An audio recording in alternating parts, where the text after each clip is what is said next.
Every year in the NFL, it's a new team. As far as goals go, we have one. Putting a fucking ring on our finger. Welcome to the Buccaneers Observer Podcast. This is Ralph Phillips. I'm Molly Bay. Today is January 22nd, 2020. You ever get sick of saying that? No. It's getting more fun as the year goes on. 2020! Not Jameis Winston's vision. 2020! Will that ever get old? No, dad jokes. Well, it's good to be back on the microphone, or yapping, running our mouths about things we have no idea about, but we just like to talk. The Super Bowl contenders have been decided. We got any fact checks or follow-up? No, I didn't listen to the last one. Did you? No. If we missed any, please comment. Please let us know. Do our follow-ups and fact checks for us.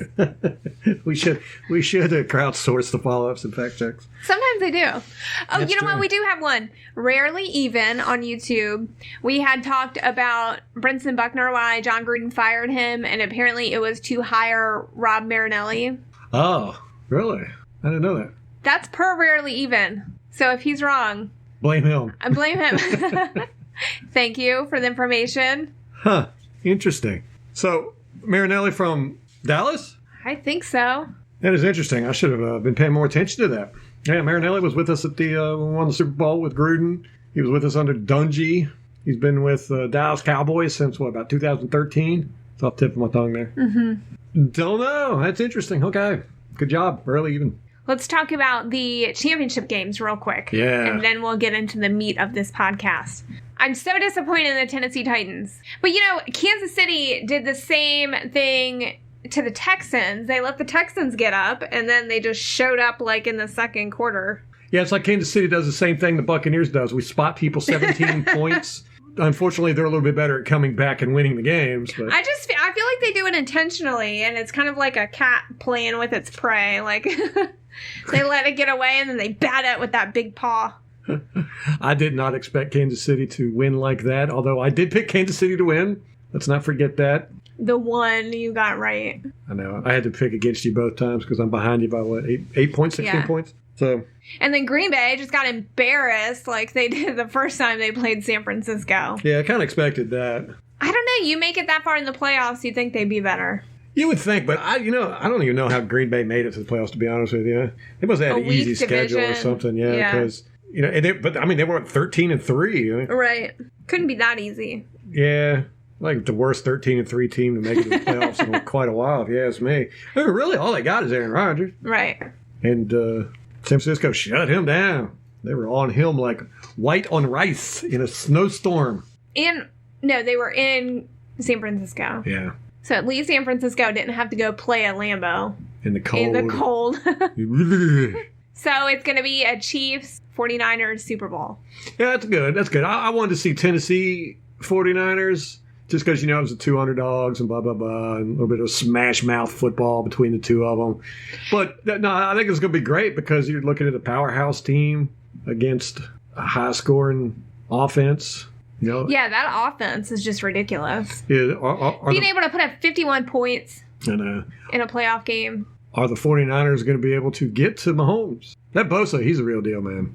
I like that guy. I realized at the end of the Chiefs game what it is about Patrick Mahomes that irritates me, and he reminds me of Jeff Gordon. Yeah. He's like a dainty little man. Molly called me and she was like, "Who's this remind you of?" That reminds me of Jeff Gordon right there when he was interviewing. Yeah. And sure enough, he did talk just like him. Yeah. I wonder if they're from the same area. Maybe. Let's look at it. It was weird. And just off the top of my head, without having to look anything up on the internet, Patrick Mahomes is from Tyler, Texas, and Jeff Gordon is halfway across the nation from Vallejo, California. So no, not the same. Not at all. They're not even in the same time zone. Barely the same continent. But yeah, they sounded exactly alike and acted crazy. Like. But really, it goes back to what we talk about here all the time. It's the how you're expected to act and talk now. Yeah, and don't get me wrong, Patrick Mahomes is very polished, and that's Jeff Gordon. Jeff Gordon was kind of the first NASCAR driver to be polished and speak well and marketed, family friendly, and all that stuff. Eloquent. Always said the right things. So That's why you don't like Patrick Mahomes? Because he I reminds don't know. He's just a little irritating. I don't know. You know, I say that, but I had never really heard an interview with him before. you just don't like him. I just don't like him. I don't know. We need to get to the root of that. Well, yeah, let's be honest here. It's just the flashy, the running quarterback. I just don't like running quarterbacks. Just not a fan. You know, It's that play style. Yeah, that It's just flashy. unorthodox. Well, to me, it's you're relying too much on your athleticism and not your skill. There you go. See, I'm rubbing off on you. That's right. Exactly. And eventually you get hurt and you slow down and then you don't have that anymore. And then what do you have? You got Cam Newton. That's what you got. Right. Colin Kaepernick. You'll be RG3. You'll be all worried about your fashion sense instead of your career. Yes. Hey, maybe he could be a designer. You were telling me that the Carolina Panthers hired a defensive coordinator. Who was it? They did. I don't know. All I know is he's from college. Yeah. So I want to say my Carolina Panther family member said he was from Baylor. He was a defensive coordinator at Baylor. McDermott? No, that's from January 17th, That's an old one. I don't know how to Google it. Wikipedia. Phil Snow. Yeah, and he was the defensive coordinator under Rule, who is now their head coach at Carolina, at Baylor from 2017 to 2019, and Temple from 2013 to 2016. So no big surprise that he brought him on. So the offensive coordinator is the LSU offensive coordinator. So it's a college staff. Greg Schiano 2.0. I know. What I'm saying, man, this guy is almost exactly like Greg Schiano. He's bringing in a bunch of college staff that's never had a whole lot of NFL experience. This is going to be fun. Like, it's going to be a rebuild minimum 2 years. No wonder Luke Kuechly was like, I'm out, man. I mean, what? That's got to be something when you're a starter for a team and you have more NFL experience than everybody on the coaching staff. Yeah, I don't think I'd want to hang out there either. Oh, the kittens. What kind of news we got going on? I have not even been following it this week. Oh, my gosh. You know, we're going to... There was a bunch of rumors on Twitter about the fate of Jameis Winston, so there's a little bit of drama in Bucs Twitter with some people saying, oh, this is what I've heard, and then other people saying, you don't know what you've heard. You have no credibility, that kind of stuff. So at this point, everything is rumor, speculation. Yeah, this is that time of year. Yeah. Man. It's so boring. Jason Garrett went to the Giants as offensive coordinator, so I thought that was crazy. I thought that was going to the enemy. Very smart move by the Giants, I thought. Right. But that's really the only news I've seen. Phillip Rivers moved his horde. I was going to say family, but then... His gaggle. To Florida. That's crazy. Yeah, that is crazy. He said it's to be closer to home. I don't know where he's from, speaking of hometowns, but... And they didn't say specifically where in Florida he moved to, which I think that is pretty relevant because it's a big state. Decatur, Alabama. Okay. I knew he was a Southern boy. So maybe he moved up in the Panhandle. Maybe. In any case, he's a free agent. But it does spark a lot of rumors that he's going to be the next quarterback of the Buccaneers. I just don't see that unless it completely falls through with Jameis. See, even if negotiations don't go well, I still see the Bucs franchising him. I don't see him leaving. I don't either. Stranger things have happened, though. Maybe it's also that I don't want him to leave. Yeah. We've been down that road before. The coaching carousel, the quarterback carousel. I'm just not a fan of the turnover. It's all it's been for the past decade. Yeah, and it's like, okay, so it's not like losing a safety or a receiver. You know, this is a major part of our team that we would be losing. And it's just so hard to build that rapport again with the guy. I mean, Jameis has been here 5 years. A lot of these guys he's been with that long. Donovan, Kappa, Marpet, Dodson. I mean, Mike Evans. So yeah, you would just have it. I mean, you're starting at ground zero. Yeah, when you're you potentially put a new guy in there. Dropping a hand grenade in the offensive locker room if you remove Winston. You never know what's going to happen. Although, you know, I've always liked Phillip Rivers. I do too, but I don't think he's an upgrade over Jameis. No, and he's definitely. We would definitely be in kind of win now mode if we got Phillip Rivers because he ain't gonna be around much longer, and neither is Bruce Arians. So, although he's a competitor, and when you look at quarterbacks, the older quarterbacks that we have in the league, I mean, they're still playing into their 40s. So would he take a less of a pay cut than what we were going to have to pay Jameis anyhow? I mean, is it going to be that much of a difference? Maybe $5 million difference? I mean, he's going to want... Right. Is it going to be enough to justify everything else? I don't think so. But if it did happen, I wouldn't be, supremely upset. No, me neither. He's somebody you can get behind, and he really wants to win. I love the story I heard on Pat McAfee's show where there was another player who had played against Phillip in college, and he just hated him in college. Phillip went to NC State, and I think it was a rival team that this guy was on. Eventually, he went and played with Phillip, and he realized that Phillip was so good at trash talk. He never cusses because he's very religious. So he never swears, but he still managed to find whatever gets under the guy's skin and just trash talks. Yeah, you gotta like to that point, yeah. And it's just yes, that is a competitor where he's getting to the point he's just figuring out what grinds your gears. Psychological warfare. Yeah. I saw it last year. I can't remember who it was. Somebody intercepted him, and he ran down the field and grabbed the guy by the jersey and got all up in his face. He was angry about that. I was like, man, that's some intense crap right there. But Phillip Rivers throws just about as many interceptions as Jameis Winston does. Not as many as Jameis Winston did this year, but throughout the career of Phillip Rivers, he's a turnover machine. He's a gunslinger, and he's not going to give us that able to run down the field ability that Jameis Winston does, although I hate that. I mean, I like it in a sense that it's there if you need it, but I'm a kind of only in emergency situations kind of guy. I think Jameis Winston did a good job of not doing it that much this year. A few times he did it when he shouldn't have, blah, blah, blah, but you're just not going to get that much out of Phillip Rivers. There's not that upside. He's got upside, but not that particular attribute.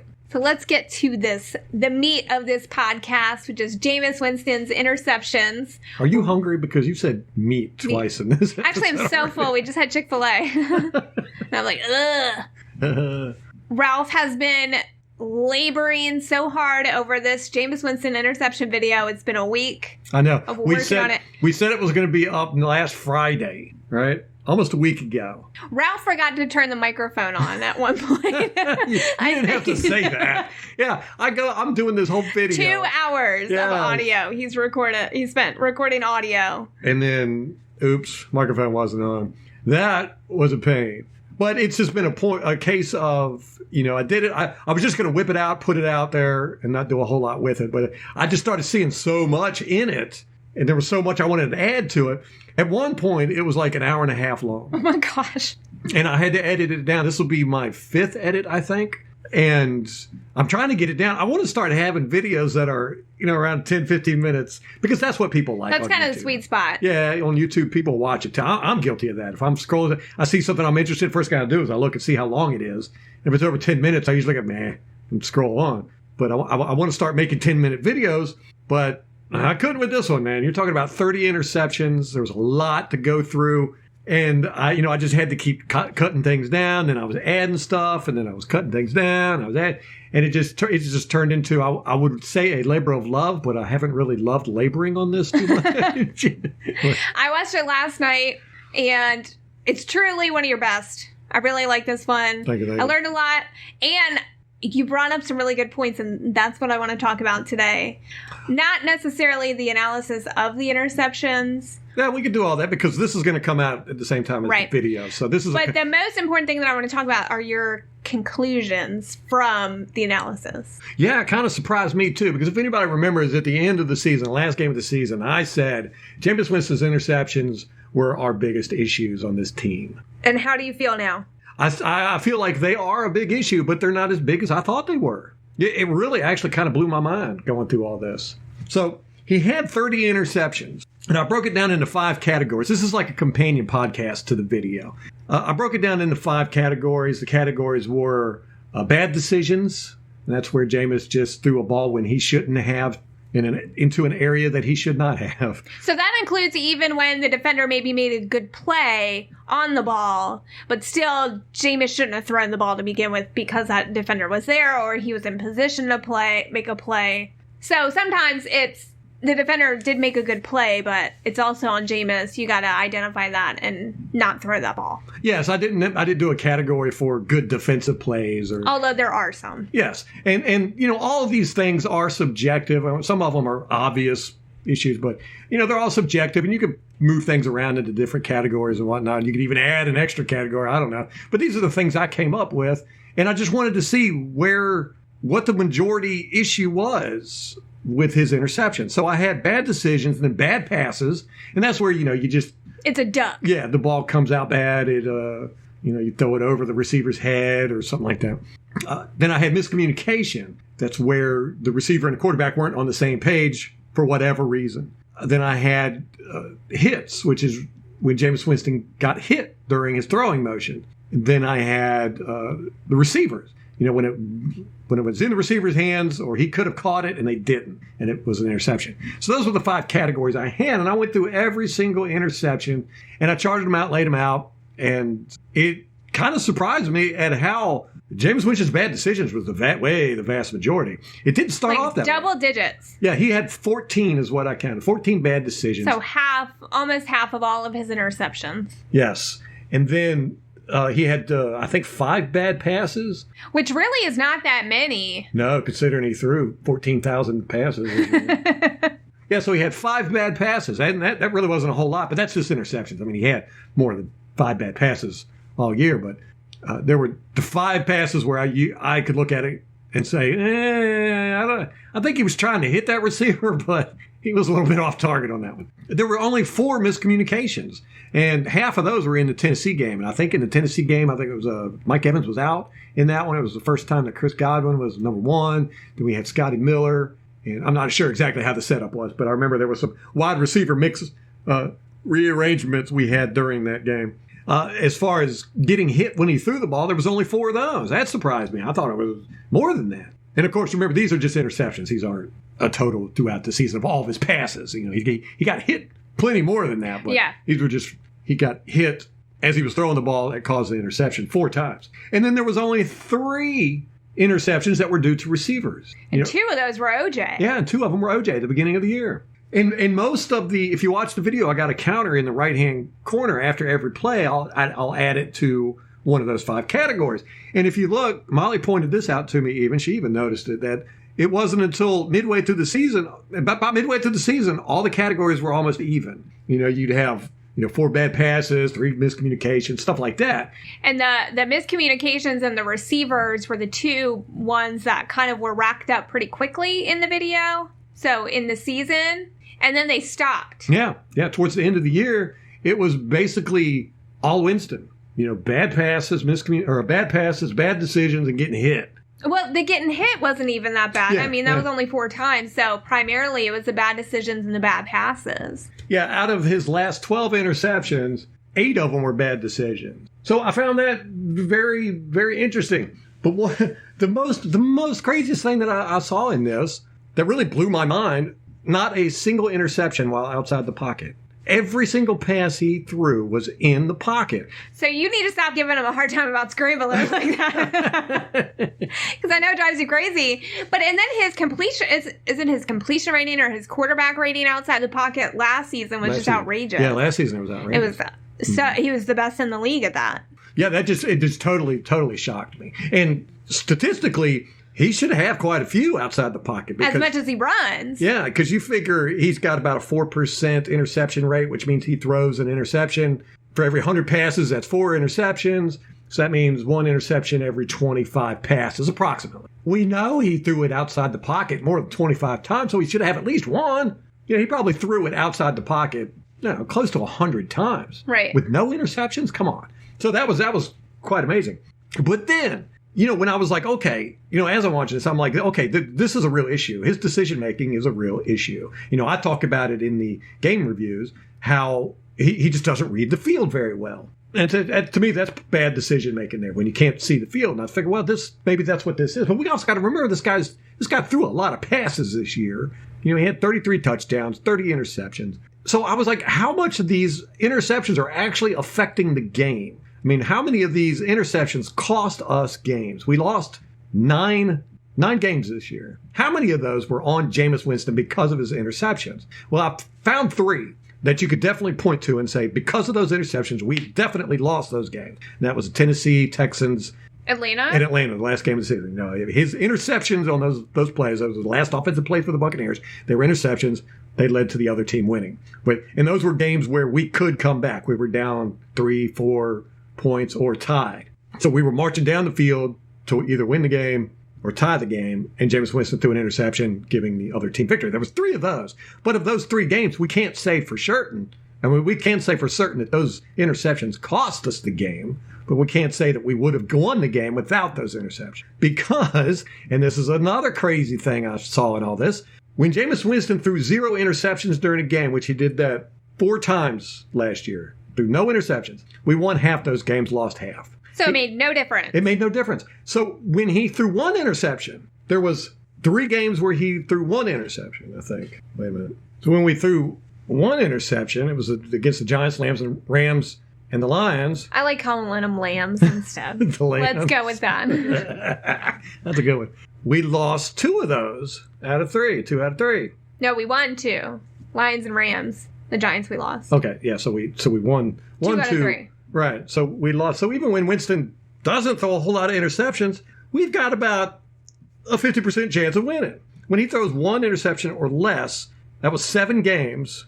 We won 4 of them, lost 3. So then you're like, well, if you were to extrapolate that throughout the season, that would make us have a 9-7 record instead of a 7-9 record. So that's a 2-game swing. So, I mean, you could honestly say Jameis Winston's interceptions cost us 2 games, if you look at it that way. You know, I mean, it's really hard to look at this in any way without coming up with the fact that Jameis Winston's 30 interceptions on the season only cost us no more than 3, maybe 4 games, if you really squeeze it in there. There's just no other way to look at it. And that blew my mind. I was like, no, it's got to be more than that.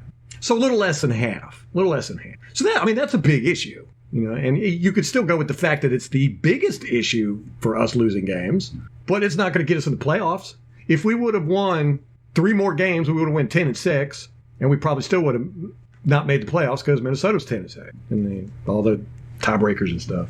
And if you look at the categories that you have, you've got bad decision, bad pass. Those are both on Jameis exclusively. Yeah, that's 19.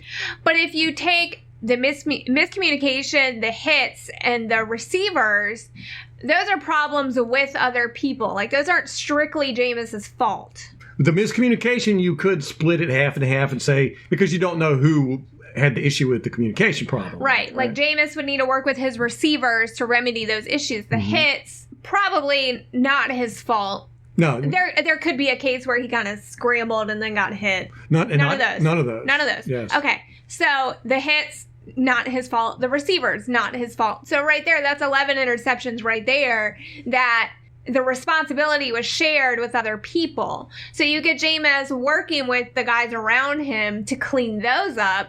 There's 11 interceptions right there. Mm-hmm. I don't think you're ever going to get rid of that. I think that any quarterback in the league is going to have issues with that, but you can definitely decrease those numbers. Absolutely, the miscommunication. And I think that one will go down next year, but still, it was only 4 this year. Well, and the hits and the receiver. So I think that, yes, I think time will remedy those. Right. Time in the system, time working together in the system, learning the playbook better. I think that'll cut down those 11. I concur. And I think that the decision-making is going to improve as well. Because we all know this is an offense that's similar to Dirk Cutter's offense. Very, very similar, actually.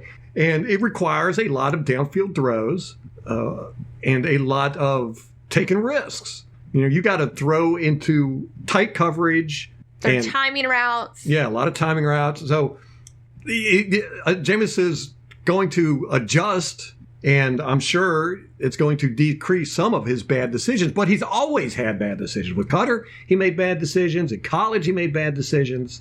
And I'm not saying he's horrible at decision making, but they creep in on him. You know, and it's especially when he's under pressure. And I'm not talking about pressure as far as guys coming at him on the defense. I'm talking about pressure, and he needs to win this game because 11 of his interceptions came in the fourth quarter or overtime. 10 came in the first quarter. Very few came in the second and third quarter. So 21 came in the first and the fourth quarter. Yes. The beginning of the game, the end of the game. Yeah. Yeah, as a matter of fact, 5 or 6 of the 10 that came in the first quarter came when there wasn't even a score on the board for either team. So it's very strange. You've got, here he is at the beginning of a game throwing a lot of interceptions. And here Which he is. we even said that towards the end of the season. Like, okay, let's just get this over with. Just throw your first one, then we'll throw a touchdown and be done with it. Yeah, if he would have done that in the Atlanta game, we probably would have won that. Right. Throw the interception in the first quarter, not in overtime. Right. So, his fourth quarter interceptions, 9 of the 11 came while we were trailing. So, when he's under pressure and he's trying to force the ball downfield, he's trying to win. He makes bad decisions sometimes that lead to interceptions. And it's interesting you saying that the ones in the fourth quarter or first quarter that came when there was no score on the board. Half of them, yeah. Half of them. He's trying to do something there. He's trying to make something happen. Start off with a bang or something. Yeah, and he's just got to get, but this is baked in with him. We just got to come to the conclusion that we could decrease it some, whatever. It'd be a good idea, but it's going to happen. The guy's a gunslinger, and he's going to try and squeeze these balls in places he shouldn't, and he's going to get picked off. That's just how Jameis Winston is. Now, what he needs to do, I say we, because I feel like I'm part of the team. I'm coaching him up right now. When the fourth quarter comes around and we're behind, this guy has got to seriously get out of that gunslinging mentality. It's costing us games. A third of the games we lost were directly lost because Jameis Winston made bad decisions. That's not true. Only 2 of them were bad decisions. One was a miscommunication error in the Tennessee game. But those games were ended on Jameis Winston's interception. That's not to say we would have won them had he not thrown the interception, but we definitely lost them because he threw the interception. Right. So, we're looking at 3 or 4 games a year. Jameis Winston last year cost us games just based on interceptions. So we'll say 3 out of 9, 30%. I would actually say what's closer to 4. So 4 out of 9. That's more like a little over 40%. Okay, this number keeps getting bigger because last night when we talked about it was 2. Right. Now it's doubled. Well, I got to thinking about it, and I was basing that on some other stuff, but it just didn't seem right. Only 2 games based on all these interceptions. So I went back and I looked at games where we had 4 or 5 interceptions. I mean, that's almost impossible to overcome, 4 or 5 interceptions. We had 3 of those games. So I added them in. So here's what I did. I said, okay, the 3 games where we lost the game ended on Jameis Winston's interception, and we had an opportunity to come back and win. That was Tennessee, Texans, and Atlanta in overtime. And then there was Carolina game in London where he threw 5 interceptions. Then there was, I think it's San Francisco. Wait a minute. New Orleans where he had 4 interceptions, and then he had 4 interceptions against the Texans. All right, that's 6 different games where you can say Jameis Winston's interceptions cost us those games. Now it has tripled. So it started off as 2. Now we're at 6. No, hold on. This football math. Here's what I'm saying. So Jameis Winston's, those 6 games, we could say Jameis Winston, those interceptions cost us the games. Now, we can't say we would have won those games, but what we can say, based on games where Jameis Winston threw 0 interceptions, we would win half of the games. Okay. If Jameis Winston plays almost a perfect game, we will win half the games. Okay. So I took that and I applied it to this. If Jameis Winston wouldn't have thrown those interceptions, how many of these games would we have won? So I said 3. 3 of those 6. That's half. Okay. This is football math, everybody. So where's the 4 coming from? Just for good measure? Just for good measure. Just to be conservative? Okay. That's to make you happy, we'll say between 2 and 4 games. Yeah, but it's 3. Let's just say 3. It's really impossible to... I think on the flip side, you have to give him credit for how many games he won for us, too. Oh, yeah, definitely. I mean, you have to weigh those, and I think he won more for us than he lost. You got to say at the beginning of the year, I mean, our secondary was playing really bad. So, any game we won within the first 5, 6 games was basically all on Jameis Winston. Didn't we go like 2 and 5? And so he won us 2 games. 2 games, okay. I don't have an issue with Jameis's interceptions. Like you said, it's baked in. It's part of the package. I think his upside makes up for those deficiencies. I think that he can get better. I don't think that you're ever going to get rid of it completely. No, no, not with him. Not with him, unless he gives up. If he gives up and just starts, he's like, all right, screw it. I'm just going to be a game manager That's not who he is. It's never going to happen. Yeah, I know. I'm just saying. In that circumstance, then maybe he would get rid of the interceptions. No, he'd probably stop winning games and throw just as many interceptions. Right, he'd be like Jared Goff. Right. Jared Goff threw almost as many passes as Jameis Winston did, had half as many touchdowns, half as many interceptions. That's crazy. Let me check that and make sure I'm right.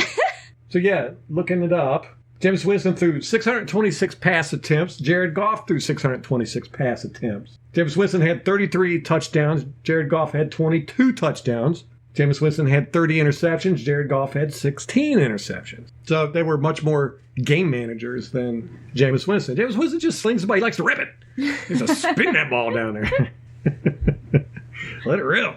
Also interesting, and this is something that me and Molly talk about all the time when we're watching football, is Jameis Winston threw 6 pick sixes. Right?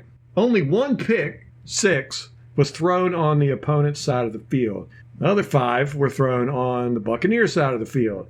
4 of those 5 that were thrown on our side of the field were thrown from the 25-yard line or less. So we just need to run it till we get to like the 50, and then Jameis can sling it all he wants. You know, I've always been of that opinion. When you're backed up on your goal line, don't throw a damn pass to the outside. That's an invitation for a pick six. And that's what happened with Jameis quite a bit. He would throw these out routes, and then boom, you get undercut. I think those pick sixes should count as his touchdowns. Count as Jameis's touchdown? Yeah. I mean, it's a touchdown. Just the wrong team. Yeah, you're right. He threw a touchdown. Didn't he do that in his first pass? Just like Brett Favre. Yep. Just like Brett Favre. He's Brett Favre. So he threw a pick six on his first pass, and he's thrown a pick six on his last pass with the Buccaneers. If we don't sign him again. That's not going to happen. He's coming back. I'm like 99.9% certain. Wow, I almost want to make a bet with you on that. So if you're that certain, then you would be willing to bet a lot more than I'm willing to. We could make a lopsided bet. No. Yeah. It's got to be an equal bet.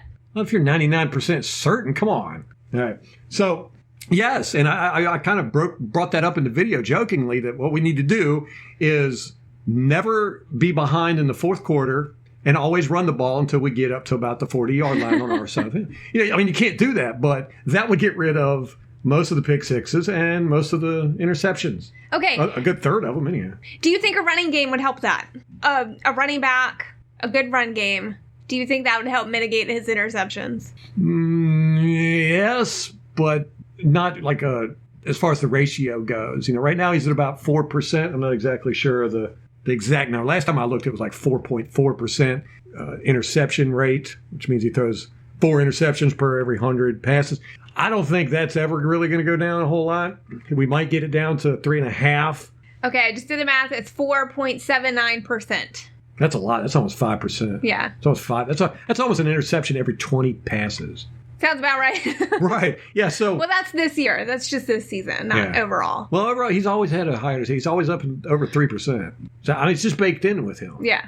But the good thing of it is that it's not because of bad mechanics or horrible receivers. It's really just his brain. It's not his arm. But he threw 5,109 yards this year with a 61% completion rate. He's zinging this ball down the field a lot, and he's doing it in tight windows. That one pass against, I think it was week 17, the last week, he threw it between 3 defenders. I was amazed. I was like, how in the world did he get that one in? That very could easily have been an interception too. Right, number 31. Number 31.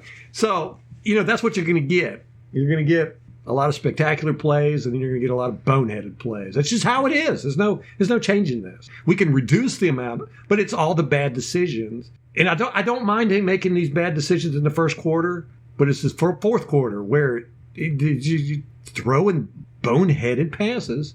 Like that one against Atlanta was just in overtime. It was like it broke so many rules. He let the receiver sit there for too long. He threw it to the outside when he was right up against the end zone. So it was an easy pick six. But it wouldn't have mattered anyhow if the guy would have fallen down and got there. All they needed was a field goal at that point. So, if you're going to throw the ball, when you're within 25 yards of your own end zone, if you're going to throw the ball, you better throw it way down the field. That's how I always look at it. Make it a punt. That's why it's if an interception, it's not going to be a pick six, or it's going to keep them out of field goal range most likely. So he needs to just, his decision making in instances like that needs to get better. Really, when it comes to fourth quarter, if we're behind and he needs to come back, that's when he really, I don't know, shoot him full of Adderall or something, man. Get his brain focused. Because it's almost like he gets out there and he's like, it's like, there's no big deal if I throw an interception. Well, at this point, it is. If you throw an interception here, that's the end of the game, buddy. So he just needs to make better decisions at that point in the game. And we'll be all right, I think. So hopefully Bruce Arians and Byron Leftwich and who's that other guy? Tom Moore? Who is it? Yeah, it's Tom Moore.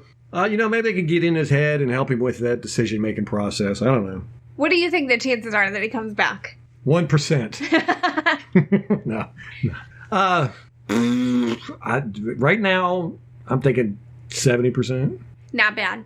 It's like what you say, who are you going to get that's better? Right, yeah. Every college prospect is an unknown. Right. I mean, they might be the best in college. They might be the Johnny Football of the 2020 draft class, but they get to the NFL and you don't know what's going to happen. Yeah, it's a crapshoot. And then all the free agents, there's one or two that might be better. Might be, yeah.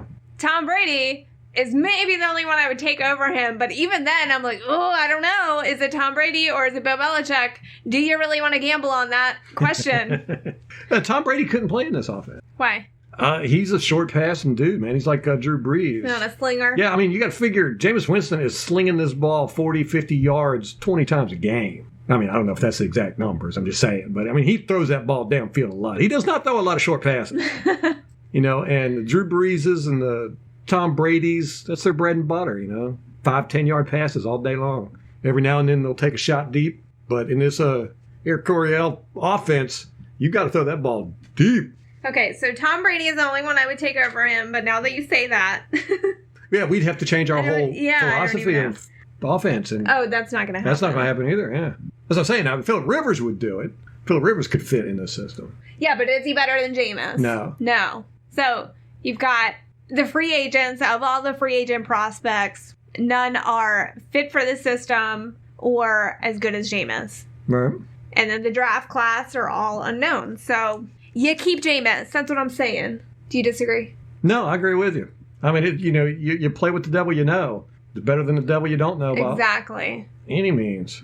And you're only going to get better as a team with continuity. I mean, you do upgrade in increments as needed. I mean, upgrading is kind of a luxury that teams that have been together for a long time have, like New Orleans, who they've been building a team for years, and so they can go in the draft and say, okay, we could use somebody better here or here, but they're not replacing key parts of their team every year. Right. Yeah, that would be a huge, huge replacement to replace Jameis Winston. And aren't we all tired of the carousel? I know I am. Coaching, quarterbacks, players. I definitely am. I'm just tired of the turnover. Sick of it. Turnover. Do you see what I did there? I get it. I got puns. I was really, really surprised watching these interceptions and everything that how they weren't really anything like I thought they were. I expected to see a lot of sloppy mess out there, but it wasn't. I mean, even when Jameis Winston had bad decisions, you could see where, that's a pass Jameis Winston makes 9 out of 10 times. Yeah, you could probably find a handful of other incidences for every interception where he had success in that same way. Yeah. So, it actually boosted my opinion of Jameis Winston, which, believe it or not, I am a Jameis Winston supporter. You get a lot of flack on YouTube, especially on your game analysis. People call you a Jameis hater all the time. I know. That really surprises me because I've been a Jameis Winston supporter since he was drafted, anyhow. Not since he was. Wait, if you're on my team, I'm a supporter of you. Let's put it that way. Right. But I've liked the Jameis Winston ever since that Atlanta game where he picked up that 3rd and 13. I tell you, man, that just made me go, ooh, crazy. I like this guy. That was his first year. So, I'm actually more confident with Jameis Winston now, seeing that the interceptions were not as bad as I thought they were. With just about every interception he threw on a bad decision, I was like, yeah, okay, I could see why he would have thrown that. I mean, there were a few, of course, the one in Atlanta, especially in Week 17. I was just like, oh, God, it was an eye roller. Like, why would you do that? But the vast majority of them, I was like, yeah, that's acceptable. I could understand why he would do that. Like I said, 9 out of 10 times he's going to make that pass. And, so I didn't see the sloppiness that I expected to see at all, really, at all. I was actually surprised at how few bad passes there were. Yeah, only, 5? Yes. That's incredible. Yeah. With the bad decisions, Terry Bradshaw was on Pewtercast, and he talked about Jameis. Of course, they had to ask him about Jameis. And he said, yes, Jameis makes bad decisions. So did I. I was there as a quarterback, same as him. And a lot of times you're in the middle of the throw and the ball comes out of your hand and immediately you just know that that's a bad decision and you never should have done that. So I think it happens to the best at quarterbacks. And Carson Palmer, he did an interview a couple weeks ago talking about Jameis Winston. And, Carson Palmer was with Bruce Arians in Arizona. And Carson Palmer's first year with Arians in Arizona, he had the most interceptions he's ever thrown in his career. And he said that in Bruce Arians' offense, you are going to throw interceptions. There's just no getting around it. And it's so complicated that it takes a while to learn. Yeah, it's a difference between Cutter's offense and Arians' offense is the wide receivers have a lot more leeway with their routes. They do a lot more option routes than Cutter does. Cutter was a much more 4 verticals guy. Arians has almost like a stepladder approach where he's got, a guy goes out deep, guy goes mid. Usually 2 guys go mid, 1 guy goes short. Yeah, they call it the triangle. Yeah, and then you have a check down guy, usually the running back if he's finished with his blocking. So, it's a lot more complicated for both the quarterback and the receiver. So you expect more interceptions. And that's what I was saying earlier with the 3 categories that kind of involve someone else on the team, that give them all another year to get on the same page, to grasp the system, feel comfortable in the system. And I think we're going to mitigate a lot of those. Yeah, and if we can get some better blocking with our running backs and our tight ends, I think that's going to make a world of difference. Although I was surprised watching this, too, that the almost all the hits that were caused weren't on the running backs. That surprised me. I want you to do the next one. The sacks. Yeah, there's 47 of those things. Oh, my gosh, that's a lot. That's a lot. That might be a work in progress couple weeks. I gotta pop off some short videos, man, because this one just burned me out. And people don't like watching, these 5-hour-long documentaries on. Okay, I'm like that too normally, but you have me sit down and watch it, and you know how I normally am. I'm watching a video and I'm doing other stuff the whole time. I had to pay attention to this one because you made me, but it really didn't keep my attention. It wasn't. I was like enraptured. Is that a word? Sure, we'll go with it. So what you're saying is I have to go around to all Buccaneer fans and force them to watch my video. No, you forced me to watch it, but I wasn't miserable the whole time. That's what I'm saying. I'm just kidding. Okay. I really enjoyed this video, and it did keep my attention the whole time. It was really interesting and informative. I like the way that you broke it all down because you didn't use too much jargon that I'm not really familiar with. I tried not to use no jargon. It was very clear and concise. So I'm very excited for people to see this video because I think it's a very good product. Yeah, I try to make them as simple as possible, especially as far as jargon goes. Because once you lay out, if I sit here and talk about this is a cover 3 with a linebacker spy and all this, it has nothing to do with the play. It's just making me sound smart, making me sound smart, and it confuses people. And half the time, that crap is wrong because you don't know what they're supposed to be doing out there. And people love to nitpick that shit, too. Oh, they do. They will nitpick the crap out of it. It's not a crossing route. That's a T route.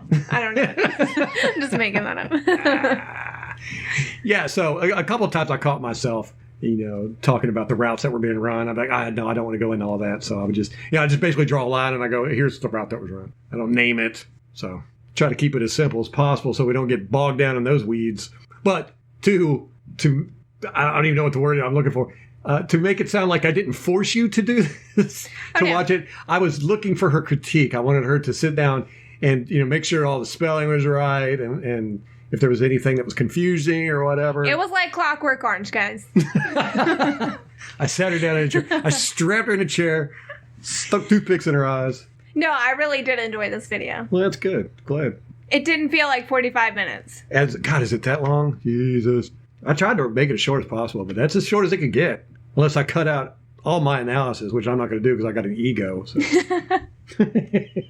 All right, so if you haven't watched the video yet, it should be online now. I am rendering it and uploading it as we speak. If it's not up, please add us on Twitter so I can show Ralph and give him a hard time. Your adoring fans are waiting. Can't say as I blame them because... it's only been 2 weeks. I know. I need Buccaneers football, man.